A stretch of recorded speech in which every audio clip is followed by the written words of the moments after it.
So we have a really big video for you today, and this originates in a conversation that I'm having in text on this video here that I put out, was it like 10 days ago?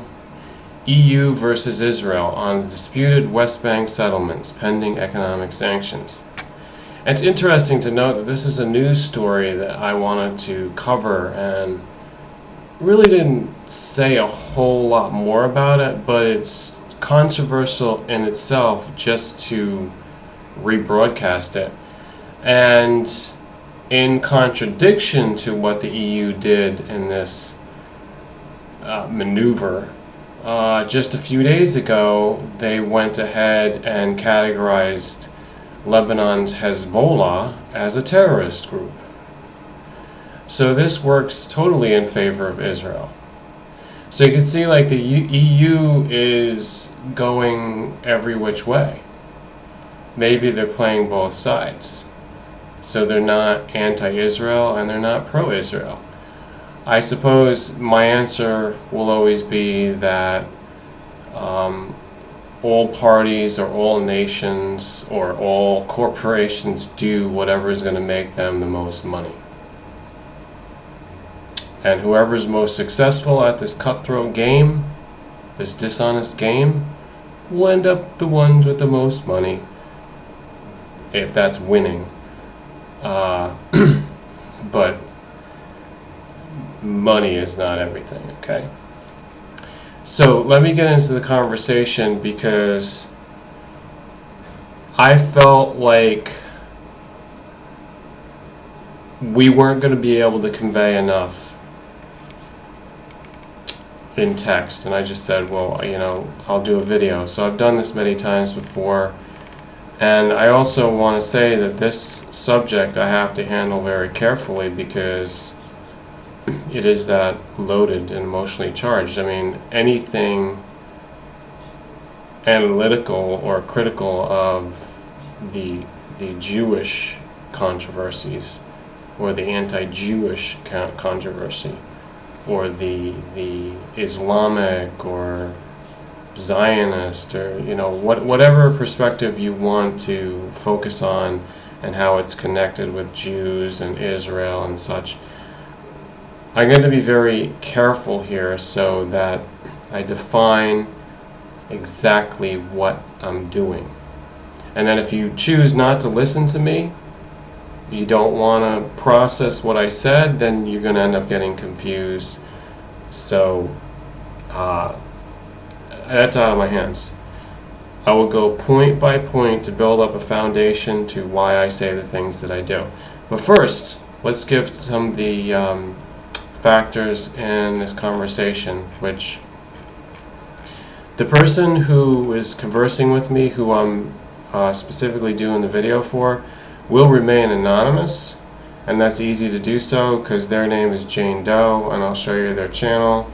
They joined, you can take a look over here, within the last few weeks. Nothing is known about them at all. I know nothing about them. This is not someone that I'm aware of previously. They're not letting me know anything whatsoever.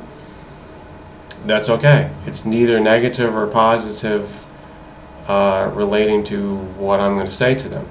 I'm only going on all the conversation here, the online texting, okay? And it starts right about here. So there's really just, a few dozen paragraphs and statements, right? Let's just turn this off here because that's also another anonymous thing. Here's my subscriptions. All right, where do we begin? Before I jump into this, I want to make a couple basic fundamental principles very clear. Okay. It's not easy to know what is Jewish or what is Israel like historically, what did it start out as? But it's easier to say what is Israel as the modern state, because all the information is fresh in front of us. So it's very political, and that's where the controversy is. But in order to do so, we start, calling out judgments, but then we really have to get back into the historical Israel question. And then, again, it gets very open-ended at that point. And we can also do the same thing with all the other parties involved, whether it's secular in the Middle East, and whether it's Arabs and Islam itself, or whether it's the Europeans, the Russians, others in Asia, India in particular, because many Israelis end up going to India for some strange reason. That is what's in vogue now. As soon as you get out of the military, fly over to India, just have your wild time for a year or so, party it up, especially in I guess the western side of India, Goa region. And then we also talk about Africa. How does that factor in? I mean, Israel is the connecting point to Africa by land. You got Egypt immediately there, and the rest of it: Sudan, Ethiopia, Chad, Algeria. This is the geopolitics of it, and it's complex, but I think that it's much more easier to make statements and form opinions. But then when you get into the historical context, because this conversation was about that, what is the origin of Judaism, and what is it to really be Jewish, or what is it to really be affected by all these things historically.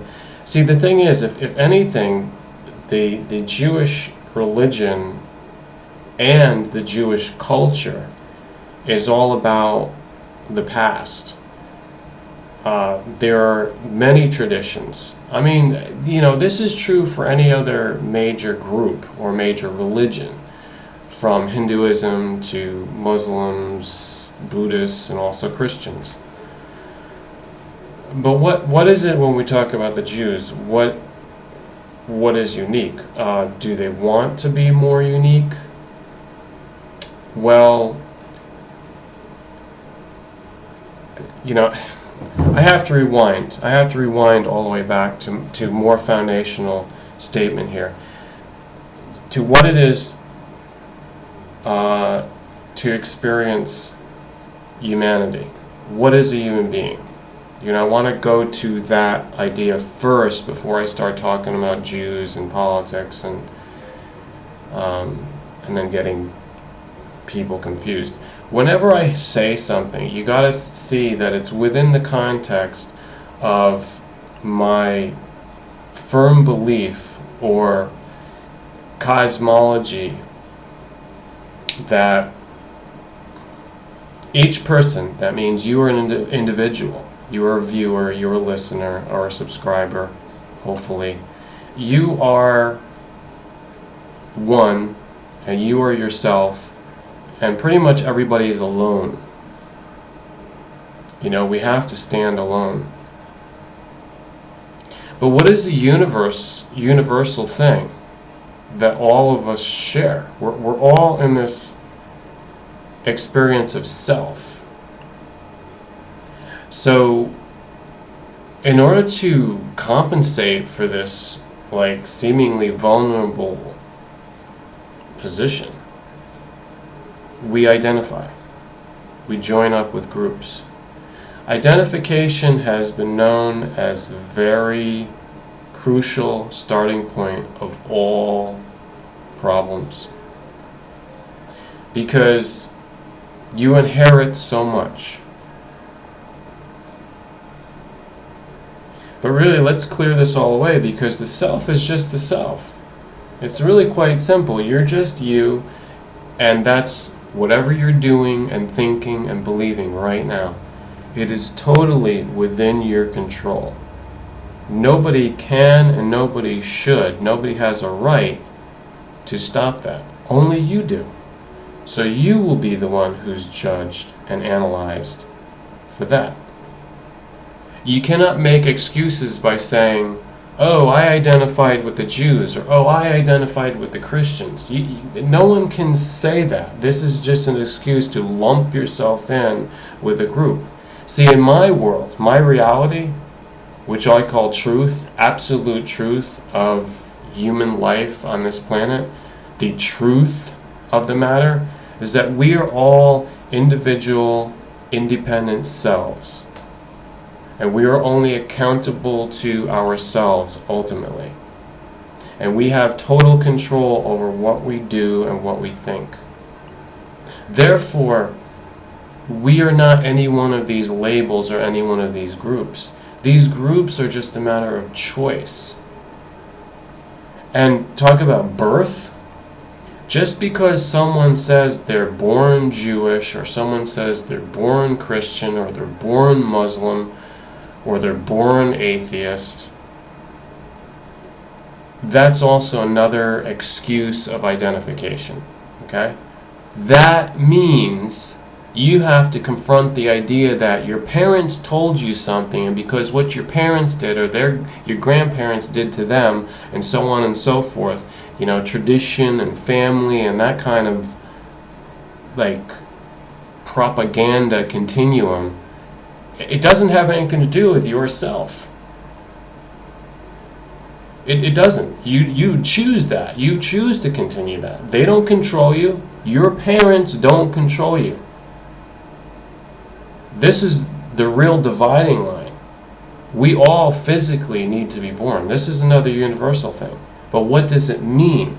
It doesn't mean that we get anything from them. We control it and we choose and we decide. Take, for example, myself. My parents don't tell me anything. It comes from me.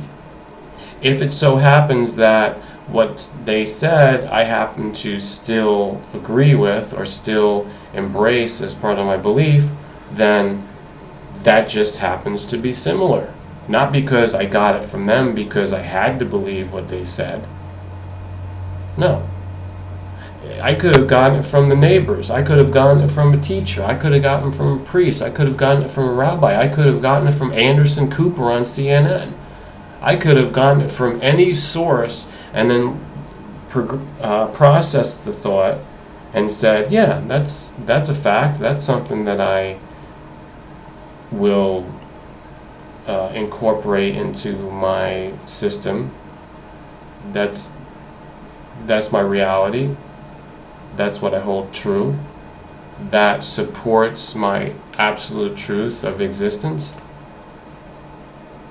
But what am I going to do? Oh, say I was born from Anderson Cooper? I was born from my third grade school teacher? Or I was born from my parents? So what? You are still an individual self. And until people realize that, then they can't get their thinking straightened out. They can't get their thinking right. They can't get their thinking pure and aware and awakened to what it is.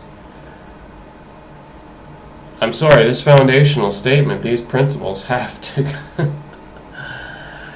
It's not even so much about I'm just in the mood to do this. It's not so much about just the text that this person wrote to me. It's not. It's not. But something about this is all connecting right now. So I'm using this as a sounding board, and then I'm going to get into the specifics.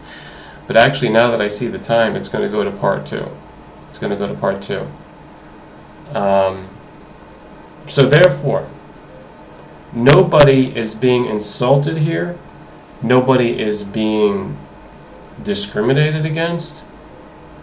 It's all what you choose. How you take it is all on you. Whatever religion you are or wherever you say you come from, it's all on you on how you want to take the facts and the reality that I'm presenting. Part 2 coming up.